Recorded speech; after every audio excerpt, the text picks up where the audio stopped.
আপনারা করেছেন সেটা হইল দুনিয়াতে, বর্তমান দুনিয়াতে ইলেকট্রনিক্স মিডিয়াতে সমস্ত বাতিলপন্থীরা হকের বিরুদ্ধে বাতিলের আওয়াজ মুহূর্তের মধ্যে সারা দুনিয়ায় ছড়াইয়া দিতেছে। এমত অবস্থায় হকের আওয়াজ যদি তাদের মুহূর্তে সারা দুনিয়ার মানুষের কাছে পৌঁছাইতে হয়, তাহলে এই ভিডিও রেকর্ড ছাড়া বিকল্প নাই। তাহলে ভিডিও রেকর্ডের অনুমতি আমরা দিলাম বিলাসিতার জন্য না সকল প্রকার বাতিলের প্রতিরোধের জন্য? এটা একটা ঠেকা। এই ঠেকাবশত ভিডিওর অনুমতি দেওয়া হয়েছে। অনেক মুফতি সাহেবেরা ভিডিওর এই ঠেকাবশত অনুমতি দিয়েছেন। কেউ যদি ঠেকা ছাড়া ভিডিও করে ছবি তুলে হারাম হবে, আর কেউ যদি এই জরুরতে করে হারাম হবে না। মানুষ পশুর ছবি তোলা হারাম। যে আয়াতে আল্লাহ বলেছেন ছবি খাওয়া হারাম, সেই আয়াতেই বলে দিয়েছেন ঠেকাবশত হালাল। ঠেকাবশত হালাল। ঠেকার যেমনভাবে শুয়োরের গোশত হারাম ঠেকাবশত হালাল, ঠিক তেমনিভাবে মানুষ পশুর ছবি হারাম ঠেকাবশত হালাল। ঠেকার উদাহরণ দেবেন, পাসপোর্টের ছবি না লাগাইলে যাইতে দেবে না। হজে যাওয়ার জন্য, বিদেশ সফরে যাওয়ার জন্য পাসপোর্টের ছবি লাগাইলেন, এটা কি বিলাসিতার জন্য না ঠেকাবশত? ঠিক দুই প্রকারের ছবি তোলা, ছবি ব্যবহার করা, ছবি লটকাইয়া রাখা, ছবিকে সযত্নে রাখা হারাম। কত প্রকারের ছবি? দুই প্রকার। একটা হলো মানুষের ছবি, আর একটা হলো জীব জানোয়ারের ছবি। মানুষের ছবি তোলা হারাম, জীব জানোয়ারের ছবি তোলা হারাম।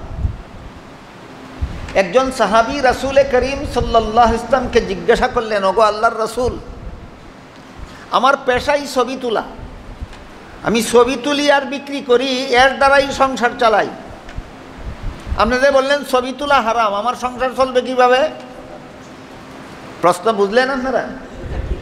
সাহাবী প্রশ্ন করলেন রাসূলকে যে আপনি যে বললেন ছবি তোলা হারাম, ছবি তোলাই আমার পেশা, ছবি তুলি আর বাজারে বিক্রি করি, আর এই পয়সা দিয়েই আমার সংসার চলে, ছবি তোলা হারাম হলে আমার সংসারটা চলবে কিভাবে? তখন রাসূল করিম সাল্লাল্লাহু আলাইহি ওয়াসাল্লাম জবাবে বলেছিলেন, জগতের সব কিছুর ছবি তোলা হালাল, মাত্র দুই প্রকারের ছবি হারাম, মানুষের ছবি আর জীব জানোয়ারের ছবি। তুমি পাহাড়ের ছবি তুলো বিক্রি করো, সাগরের ছবি তুলো বিক্রি করো, নদী নালার ছবি তুলো বিক্রি করো, গাছপালার ছবি তুলো বিক্রি করো, ফল ফুলের ছবি তুলো বিক্রি করো, চন্দ্র সূর্যের ছবি তুলো বিক্রি করো, তুমি হাওরের ছবি তুলো বিক্রি করো, তুমি পাহাড়ের ছবি তুলো বিক্রি করো, ইচ্ছা মতো সংসার চালাও, শুধু মানুষের ছবি আর জীব জানোয়ারের ছবি তোলা হারাম। তাহলে জগতের সব কিছুর ছবি তোলাই হারাম, না মাত্র দুই প্রকারের ছবি হারাম, মানুষ এবং পশু। যেমনভাবে শূকরের গোশত খাওয়া মুসলমানদের জন্য হারাম, তেমনিভাবে মানুষ অথবা পশুর ছবি তোলা, ছবি ব্যবহার করা, ছবি লটকে রাখা হারাম। এমন হারামে লিপ্ত নাই কজন মুসলমান বর্তমান সমাজের।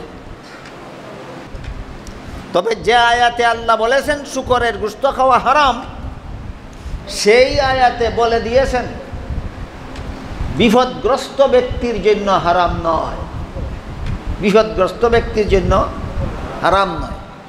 বিপদগ্রস্ত বলতে যেই লোকটা না খাইতে মরণাপন্ন অবস্থা, খাদ্য পায় না, খাইতে পারে না, এখন মরণাপন্ন অবস্থা।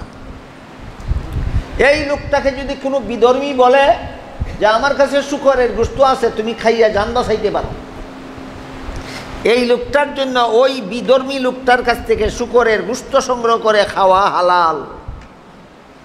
বলুন, বিলাসিতার জন্য হালাল হইল না বিপদের কারণে হালাল হইল? যেমনভাবে শূকরের গোশত খাওয়া হারাম বিপদগ্রস্ত লোকের জন্য হালাল, ঠিক তেমনিভাবে মানুষ পশুর ছবি তোলা বিলাসিতার জন্য হারাম, ঠেকাবশত হালাল।